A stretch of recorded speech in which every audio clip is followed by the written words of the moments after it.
drum roll please, and this is a really, really big one.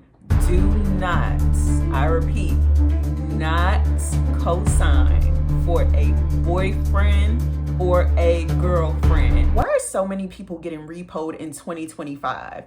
Before you decide to become a co-signer for anyone, let's talk about how bad it can really get. Let's get into it. Hey girl, hey guy, it's Ty, and welcome back to Ty's Adulting Handbook. On this channel, we discuss all things practical life skills, personal development, and things you just wish somebody would have taught you in order to prepare for this thing called life. What we're going to be discussing in this episode is, has somebody asked you to be a cosigner for them? I'm going to tell you now, you don't want to do that. And let's talk about why. What we're going to be discussing is, what is a cosigner? Just in case you didn't know. What are the risks and how can it affect you? Let's get into it. Being a cosigner means that you are agreeing to take legal and financial responsibility for someone else's car loan if they can't or don't make the payments. Did you hear what I just said? You're going to sign to be a cosigner for someone if they lose their job, something happens, they can't make the payments, the finance company will be calling you to make the payments.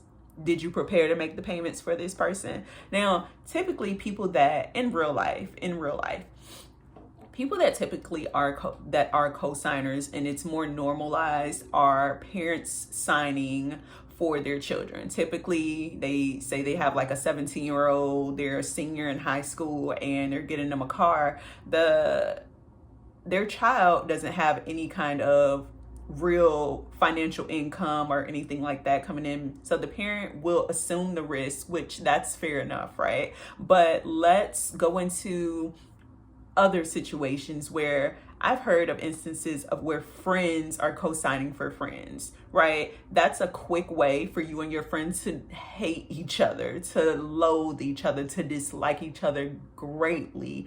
Because what will happen is, if your best friend comes to you and say, hey, I know your credit's pretty good, I'm having trouble, I need to get a car, do you think you can be a co-signer for me? Don't do it. Don't do it. Don't do it. Why? Because like I said previously, you will be legally and financially obligated to make payments on that vehicle if your friend does not. They're not going to only come after your friend, they're going to come after you. One thing that my mom always told me is that you do not become a cosigner for anyone. She co-signed for me for my first vehicle. I had a Chevy Cobalt. It was like a 2-door coupe vehicle. Don't remember the year, but at that time, I was probably 18, 19, something like that. And she was my co-signer for me. And she assumed the responsibility. I paid the car note, she paid the insurance, and I lived with her. So it was like I had to make sure I had it done, right? But in these instances, when someone comes to you and they ask you, hey, can you co-sign for me?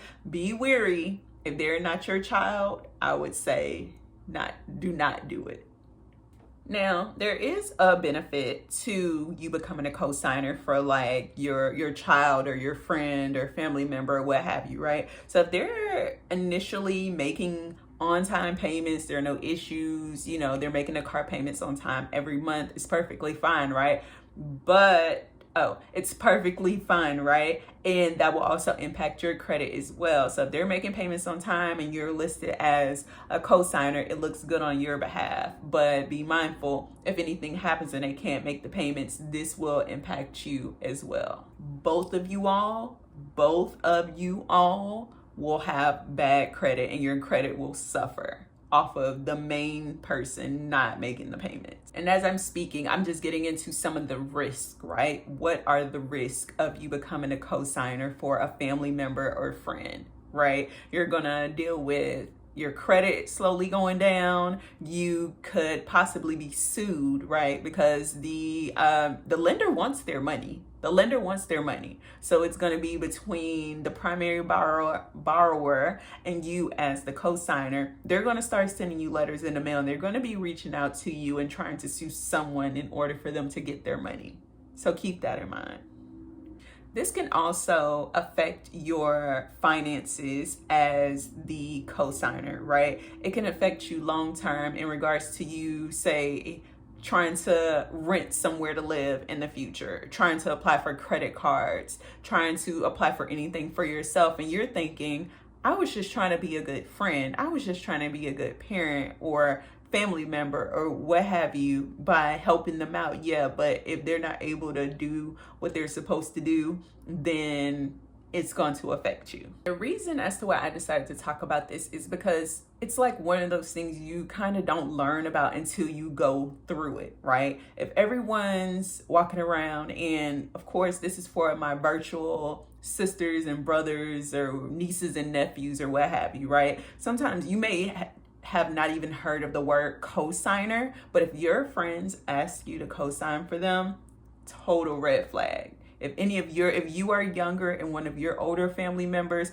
for some reason, say financially you're doing better than them, you have good credit, maybe you work a really great stable job, they see that you're doing well and they need a cosigner, family member or not, they're older than you or not, do not do it, right? This is something that can really, really, really impact you in the future in anything that you want to do.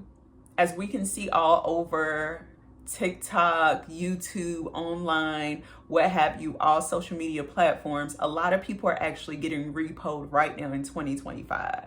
Not only will the primary borrower deal with their car being repossessed, but on the back end, now it's a world of regret and phone calls and emails and mail coming. Now you're in the process of being sued. So that's something you want to keep in mind.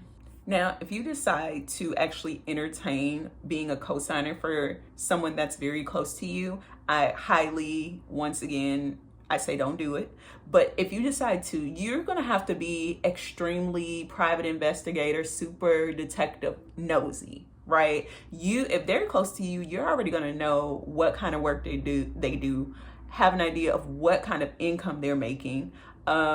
Do they have any side hustles? Do they have anything else that they're working on, right? If something goes south, are y'all close enough for you to pay their car note in order for things to be in good standings, right? And that's a stretch. So overall, once again, I probably have said it 3 to 4 times, do not become a cosigner for someone. If they're not your child, where y'all are living in the same house and you pretty much pay all the bills anyway, and you know that in the back of your mind, if something goes on with your child's income where they're already not making that much money anyway, that you are able to pay the car note, I would say do not do it. Drum roll, please. And this is a really, really big one. Do not, I repeat, do not cosign for a boyfriend or a girlfriend. Hear me now. Do not do it, right? Because obviously anything can go south. Y'all could stop talking a week after you've co-signed for a car, or they start acting weird or what have you, and then y'all are not together and they're gone with the vehicle.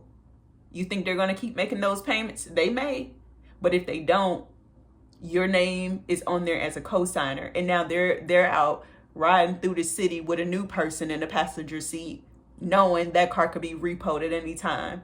And now some kind of way you're legally obligated to deal with this person. So that's something to be aware of, right? If this is not someone that you're married to and you've been married to, but the goal is honestly for you and your partner to have finances in order and credit in order. That way neither one of you need a cosigner. Just that's my extra tidbit. But be mindful of your decision making. Comment down below if anyone has ever asked you to become a cosigner, or if you have any questions around this topic. I am definitely here for you. All right, so thank you so much for watching Ty's Adulting Handbook. I'll catch you in the next one, and don't forget to like, comment, and subscribe. Bye.